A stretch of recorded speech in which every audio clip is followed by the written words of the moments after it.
근데 오늘 이 시간 우리가 주신 하나님의 말씀은 히브리서 2장 11절에서 12절까지의 말씀입니다. 우리 두 구절인데요. 우리 한 목소리를 한번 읽어보겠습니다. 히브리서 2장 11절에서 12절까지의 말씀입니다. 11절입니다.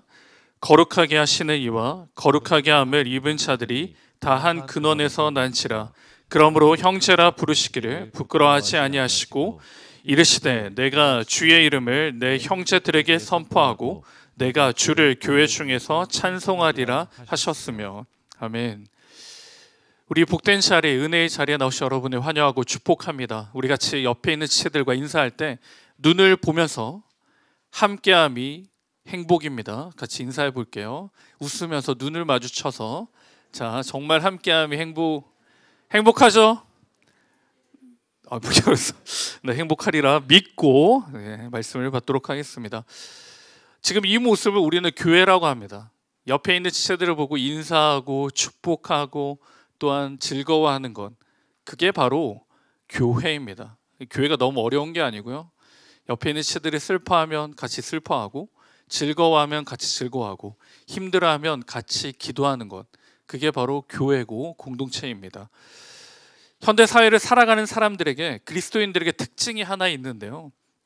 그건 각자가 가지고 있는 구원관과 신앙관과 그리고 신학관이 따로 있습니다. 각각 다 다릅니다. 내가 만난 하나님이 있고요. 성경이 말씀하시고 있는 하나님이 있습니다. 그리고 내가 생각하는 교회가 있고요. 성경이 말하고 있는 교회가 있습니다. 각자 소견에 오른 대로 이해하고 행동하며 살아갑니다. 그러니 교회 안에서도, 신앙 안에서도, 우리의 삶 가운데서도 여러 가지 색깔로 나타납니다. 무엇이 맞을까요? 어떤 게 기준일까요? 여러분이 생각하고 있는 하나님이 진짜 하나님일까요? 아니면 여러분이 생각하고 있는 교회가, 그 교회가 진짜 하나님이 말씀하시는 교회일까요? 오늘 본문은 우리에게 교회에 대해 안내해 주고 계십니다. 여러분, 우리 교회의 비전이 무엇인 줄 아십니까? 우리 청년 교구도 마찬가지인데요. 많은 비전 중에 하나가 우리가 교회가 되는 겁니다. 우리가 교회입니다. 내가 교회가 되는 겁니다. 여러분, 이 말을 많이 들어봤죠. 교회 생활을 하면서 너희가 교회다. 교회는 건물이 아니고 교회는 사람이다. 라는 말을 들어보셨을 겁니다. 그런데 교회를 제대로 이해하는 사람이 아무도 없습니다. 교회를 풀이해 보자면 가르칠 교회, 모일 회입니다. 교회는 모여서 가르침을 받고 배움을 받는 곳입니다. 이 원어로는 에클레시아라는 단어를 사용하는데요. 여러분 들어보셨죠? 에클레시아. 그 뜻은 밖으로 불러 모으다입니다. 밖으로 불러 모으다. 모여서 교회는 예배하고 우리만 좋고 행복하고 기쁜 게 아닙니다. 교회는 신앙 위에 세워진 공동체입니다. 그래서 교회에 모이면 무엇을 하느냐? 즐겁고 행복하고 먹을 거 이야기하고 맛집 이야기하고 이렇게 하는 게 아니에요. 그건 어딜 가나 하는 겁니다. 우리는 신앙 위에 세워졌기에 우리의 말은, 우리의 나눔은 신앙의 기초가 있어야 합니다. 그래서 우리 주님께서 베드로 위에 교회를 세운다라고 말씀하셨죠. 그래서 페트로, 반석 위에 교회를 세우신다. 그 말을 이제 카톨릭은 오해해가지고 베드로 위에 교회를 세웠기 때문에 교회의 일대 교황이 베드로이고, 그리고 이제 교황을 이어져 갑니다. 잘못 해석한 거죠. 마태복음 16장 15절에 보시면 시몬 베드로가 대답하여 이르되 주는 그리스도시요 살아계신 하나님의 아들이시니이다 라고 고백해요. 주님이 말씀하신 이 반석 위에 교회를 세운다는 건 이 신앙 고백 위에 교회를 세운다는 겁니다. 그러니 오해해서는 안 되는 거죠. 우리가 지금 모이고 있는 이 교회의 가장 기본이 되고 최초가 되는 모습이 언제 있냐? 예수 그리스도가 십자가에서 죽으시고 부활하셨을 때 사람들이 많이 모여있는 곳이 있었어요. 거기는 어디였을까요? 자, 태욱 형제, 김태욱 리더 어디였어요? 네, 네, 우리 제자훈련 1기 반장인데 오늘 부득이한 사정으로 못 나왔나 봐요. 마가의 다락방에 모이죠. 마가의 다락방에 사람들이 모입니다. 예수 그리스도가 십자가에 죽고 부활하심으로 그것을 말미암아 무서워서 사람들이 모여요. 예수님을 믿는 사람들이 마가의 다락방에 모입니다. 그리고는 그들이 뭘 했냐면 어떡하지? 우리 큰일 났다. 이제 정말 죽게 생겼다. 한탄하고 한심해하지 않습니다. 기도하고 있었죠. 이 모임이 성도 모임의 첫 출발입니다. 모여서 기도하고 그리고는 이 교회가 성령님의 임재를 말미암아 어떻게 되죠? 파송하게 됩니다. 나가게 되죠. 나가게 됩니다. 그러니 교회는 사람들의 모임입니다. 그냥 사람들의 모임이 아니라 예수 그리스도를 주로 시인하는 사람들의 모임입니다. 그래서 정말 죄송하지만 세례를 받지 않은 분들이 계시다면 여러분 세례를 꼭 받으세요. 세례를 받을 때 정교회 교인이 됩니다. 그때 우리는 교인이다라고 말해요. 성찬에 참여할 수 있는 자, 성찬에 참여하는 사람, 그 사람이 바로 예수 그리스도를 구주로 믿고 시인할 때 세례를 베풀잖아요. 세례를 받기 전에는 그냥 내가 예배 드리는 예배자입니다. 그런데 내가 예수 그리스도를 구주로 시인하고 세례를 받을 때 바로 하나님이 기뻐하시는 성도가 됩니다. 그래서 예수님을 믿는 사람들이 모여서 하는 일은 세상의 일과는 다릅니다. 좋은 이야기를 하고 좋은 카운셀링을 해주고 직업을 뭘로 가져야 되고 이런 이야기를 하는 게 아니에요. 모여서 하나님 사랑을 선포하는 겁니다. 교회에서는 하나님의 사랑을 선포하는 거예요. 하나님께서 여러분을 사랑하십니다. 믿으십니까? 여기는 믿는 것 같고 여기는 하나님은 사랑이시다. 믿으십니까? 예, 그래요. 하나님은 여러분을 사랑하세요. 하나님의 사랑과 그런데 세상의 사랑은 차별이 있습니다. 구별이 있어요. 큰 차이가 납니다. 세상의 사랑은 저와 여러분을 기다려주지 않습니다. 기다려주지 않아요. 그리고 세상의 사랑은 집착에 가깝습니다.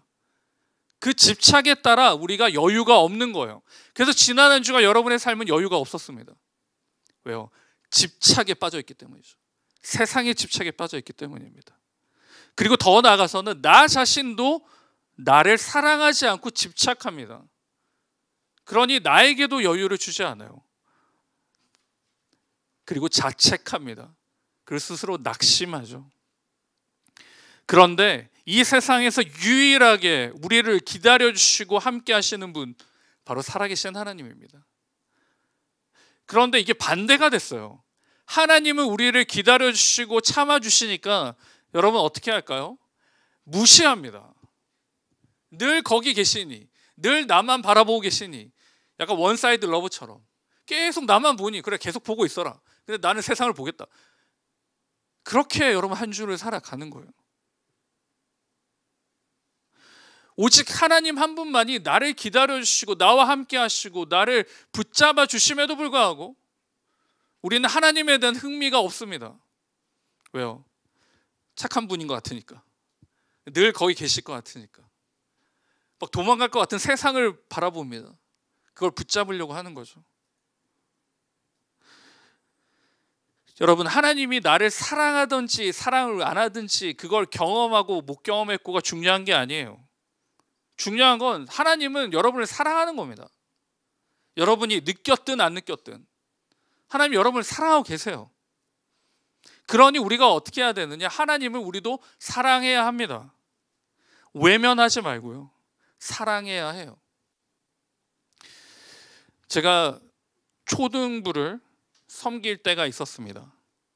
그 주일학교인데요. 한 5학년 아무튼 뭐라고 해야 될까요? 초등학생이 교회를 잘 안 나오는 거예요. 장기 결석자였어요. 그래서 제가 전화를 해서 이제 신방을 할 때가 있었습니다. 뭐 누구야? 왜 요즘에 교회 안 오니? 라고 질문했어요. 이 초등학생의 답이 무엇이었을까요? 답이 무엇이었을까요? 목사님, 저 이제 교회 끊었어요. 이러는 거예요. 그래서 교회가 무슨 학원이니 어떻게 끊니? 교회는 끊으면 안 된단다. 그래서 교회를 설명해 주고 했던 기억들이 있는데 여러분, 이거 교회를 끊는다는 말은 하나님의 사랑을 끊는다는 거예요. 내가 주중에 세상을 바라보고 세상에 집착하고 살아가는 건 하나님의 사랑을 내가 끊어버리는 겁니다. 우리는 어떻게 하나님의 사랑 앞에 외면하지 않고 반응할 수 있을까요? 사랑의 표현이 나타나는데 하나님이 그 표현을 먼저 보여주셨어요. 하나님은 우리를 사랑하신다. 하나님은 사랑이시라.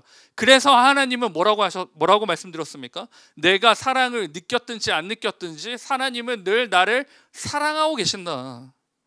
즉 사랑의 표현은 만남입니다.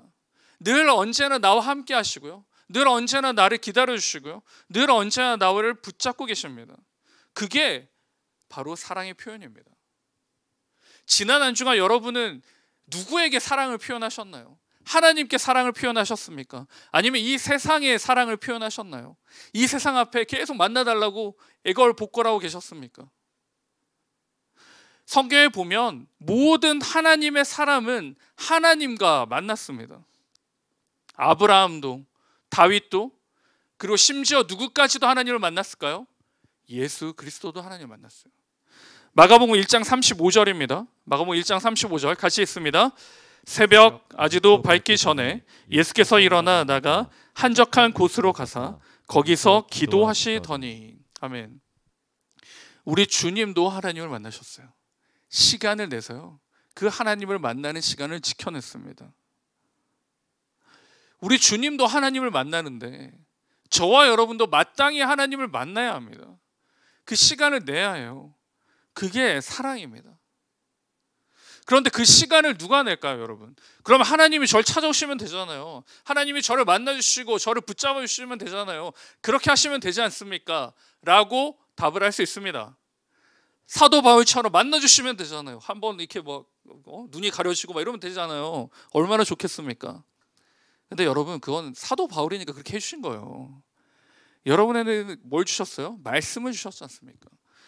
말씀이 우리에게 뭐라고 말하냐면 만남을 위해 누가 노력을 하고 어떻게 노력해야 되냐면 그 성경에서 답을 주시는데요.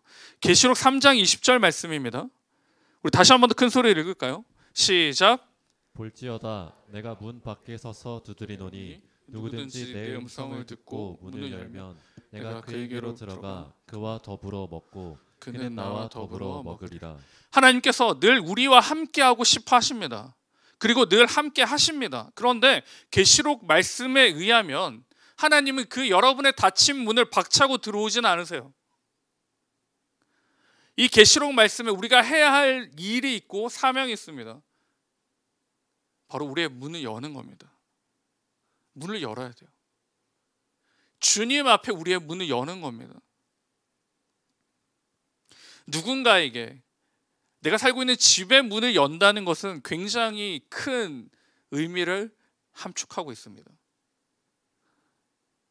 아무에게나 문을 열지 않아요. 여러분, 유치원 때 읽었던 동화 중에 기억 남는 동화책이 있습니까? 네, 갑자기 뜬금없이 동화책 이야기를. 저는 여러 가지 이야기 중에 우리 말씀을 준비하면서 늑대의 7마리 악인 염소라는 동화책이 기억이 났습니다. 아무도 모르는 우치네요. 짧게 이야기하자면 이제 엄마 염소가 이제 외출을 해요. 그리고 애들만 두고 아기 염소들만 두고 갑니다. 절대 문 열지 마. 절대 문 열지 마. 그래서 절대 문을 안 열어요. 늑대에 가서 똑똑똑합니다. 엄마야 문 열어. 하니까 그 늑대가 안에 있는 아기 늑대가 뭐라 그랬을까요? 아기 늑대가 아니죠. 아기 염소가 뭐라 그랬을까요? 목소리가 이상한데 우리 엄마 아닌데 뭐 이렇게 하는 거예요. 그래서 손을 내밀어 주세요 이러는 거예요. 늑대에게.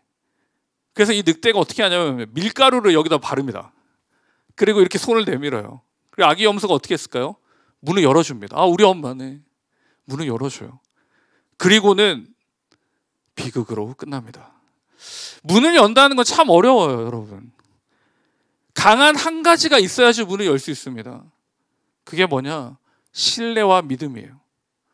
그 아기 염소처럼 우리 엄마네 믿어야지 열 수 있는 거예요. 근데 잘못 연 거죠.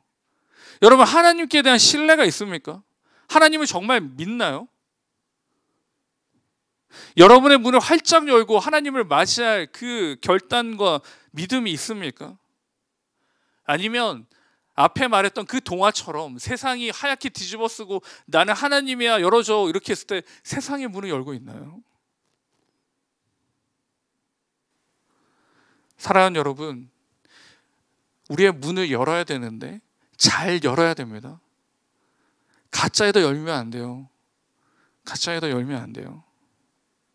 그래서 교회로 모이는 겁니다. 내가 지난 한 주간 어떻게 살았는지를 확인하기 위해 공동체에 나오는 거예요. 그래서 여기서 확인하는 겁니다. 같이 슬퍼하고 같이 기뻐하고 같이 기도하고 같이 힘을 얻는 겁니다. 그게 공동체입니다. 같이 모여서 예배 드리는 것이 저와 여러분의 창조의 목적입니다. 이것을 위해 우리는 살아간다라고 보면 됩니다. 에덴 동산에서 아담과 하와가 하나님과 관계하고 만남으로 그 삶들을 시작했습니다. 왜 이스라엘 백성들이 출애굽하게 되었을까요? 예배 드리기 위함이었습니다. 예배는 나를 위해 드리는 게 아니고 하나님을 만나기 위한 최소한의 약속입니다. 반드시 지켜야 합니다. 여러분, 이 주일을 끝까지 지키시기 바랍니다. 어떠한 일이 있더라도 이 주일만큼은 꼭 승리해서 쟁취하시기 바랍니다. 동시에 기억해야 할 것이 무엇이냐? 일상의 예배입니다. 일상의 예배. 우리의 일상에도 예배를 드려야 됩니다. 하나님을 기억하고 사는 것이 일상의 예배입니다. 하나님에 대한 확신을 가지고 하나님에 대한 믿음을 가지고 그 예수 그리스도가 그 성령님께서 나와 함께함을 믿고 선포하며 살아가는 것이 바로 일상의 예배로 살아가는 겁니다. 그런데 이걸 그냥 가만히 두고 보지 않습니다. 사탄은, 악한 세력들은 그냥 두지 않아요.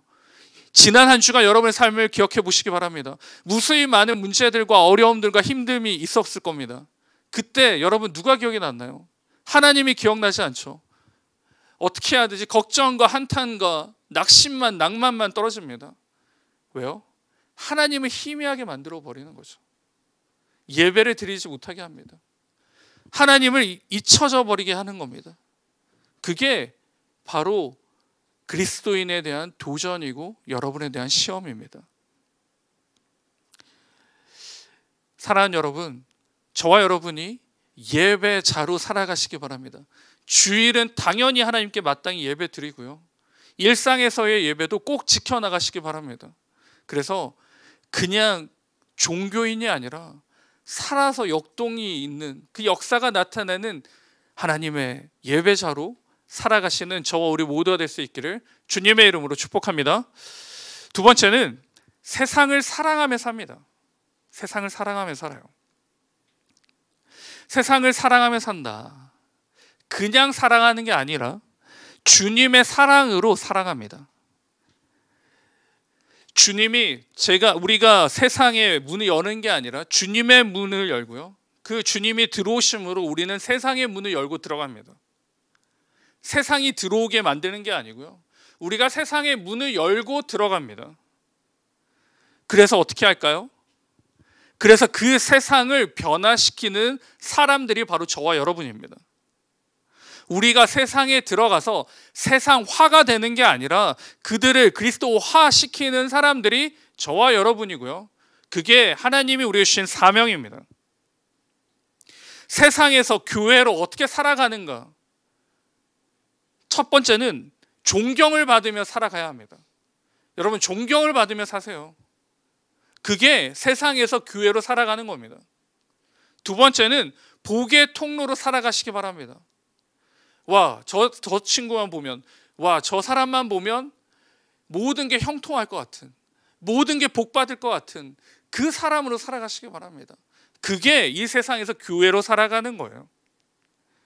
세상에서 존경을 받는다. 그 말은 뭐냐면 나아가 사회적 지위나 뭐 회사가 좋거나 내가 어떤 능력이 있어서 존경을 받는 게 아니라 어떻게 존경을 받느냐면 차이나게 살아감으로 존경을 받는 겁니다.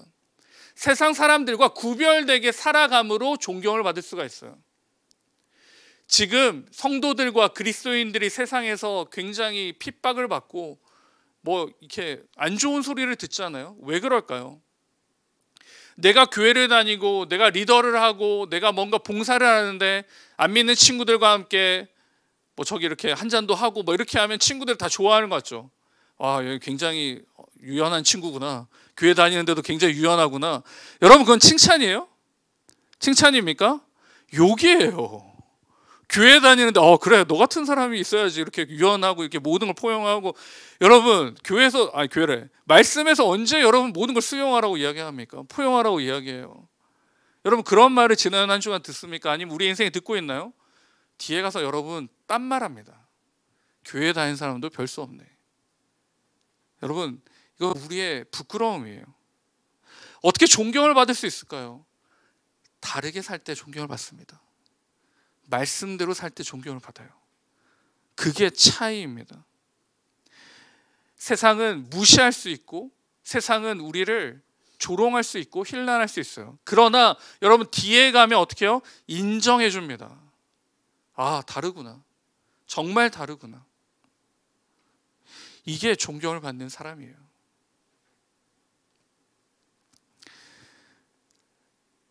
여러분, 존경을 받기 위해 내가 필요한 것은 말씀이 기준이 돼야 됩니다.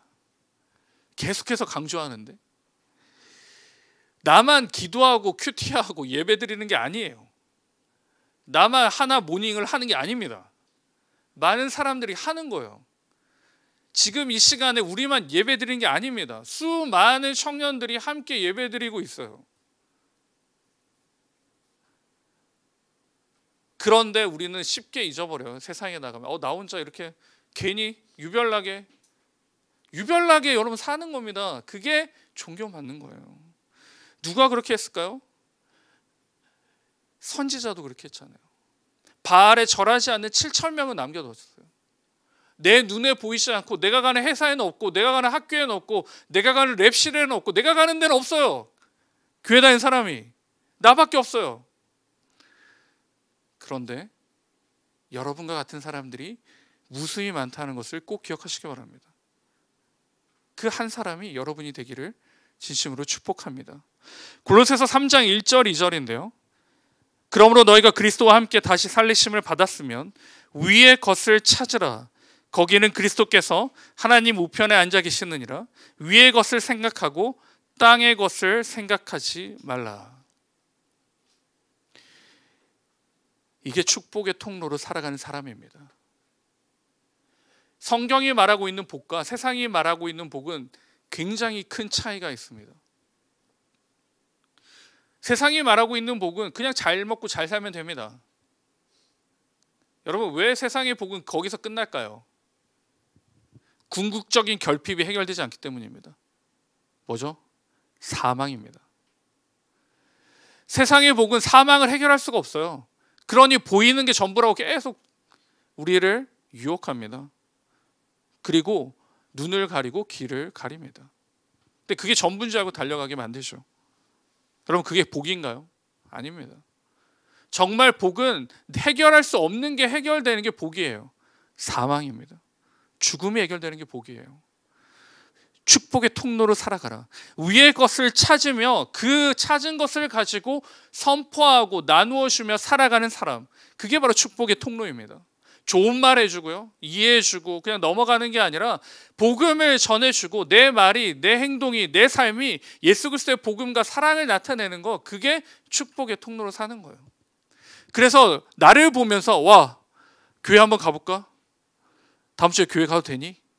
안 되는데? 뭐 이러면 안 돼요. 우리 주변에 많은 친구들이 있잖아요. 여러분의 같이 있는 사람들 있잖아요. 거의 다 교회 안 다니는 사람일 겁니다. 그런데 나를 통해서 와, 나 교회 한번 가보고 싶다, 너를 보니까 교회 갈래 라고 말을 들은 사람이 있나요? 오늘 아우팅이죠. 아우팅 가서 한번 나눠주세요. 나를 보고 교회 가고 싶다는 사람이 있었다.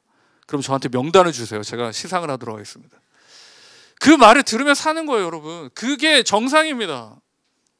와, 너를 보니까 내가 교회를 가야 될 것 같은데? 와, 너 보니까 교회 안 갈래? 너 같은 사람만 있니? 이런 말을 들으면 이건 안 되는 거예요. 축복의 통로로. 그게 하나님께서 저와 여러분을 부르신 이유이고요. 우리를 보내시는 것입니다. 우리 본문을 다시 보면 히브리서 2장 11절에 거룩하게 하시는 이와 거룩하게 함을 입은 자들이 다 한 근원에서 난치라. 그러므로 형제라 부르시기를 부끄러워하지 아니하시고 우리가 같은 형제고 하나님 안에서 한 가족임을 이야기합니다. 이르시되 내가 주의 이름을 내 형제들에게 선포하고 내가 주를 교회 중에서 찬송하리라 하였으라. 모여서 찬송하고요. 그리고 나가서도 예수 그리스도의 이름을 나타내는 것. 그게 바로 교회로 부르심을 받은 저와 여러분의 삶이 되는 것입니다.